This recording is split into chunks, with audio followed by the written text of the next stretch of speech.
Hello guys, आज चाहिँ day 2 of यापिङ हो। आज चाहिँ म मित्रताको बारेमा भन्न गएको छु। मित्रता भनेको एउटा यस्तो साथी हो जसले चाहिँ हामीलाई आफ्नो प्यारेन्ट्स जस्तै केयर सपोर्ट गर्दछ, जसले चाहिँ हाम्रो पिठ पछाडि हाम्रो बुराइ गर्दैन र अरूले केही नराम्रो भन्दा हाम्रो सपोर्ट लिन्छ, जसले जोसँग हामी सधैँ नभेट्दा पनि तिनीहरूसँग पहिलाको जस्तै बिहेभ गर्न सक्छौँ। अनजान जस्तो अजनबी जस्तो फिल हुँदैन। तिनीहरूसँग टाइम स्पेन्ड गर्दा एकैछिनमा एक दिन सकिन्छ जस्तो लाग्छ।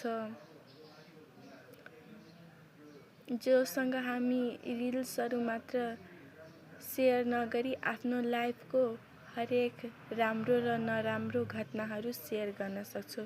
त्यसैलाई नै मित्रता भन्छ। र यस्तो मित्रता स्कुल कलेज लाइफमा या हामीले आफ्नो काम गर्ने ठाउँमा जहाँ नि भेट्न सक्छौँ। त्यसैले have fun, make friends and don't forget your old ones because old is gold.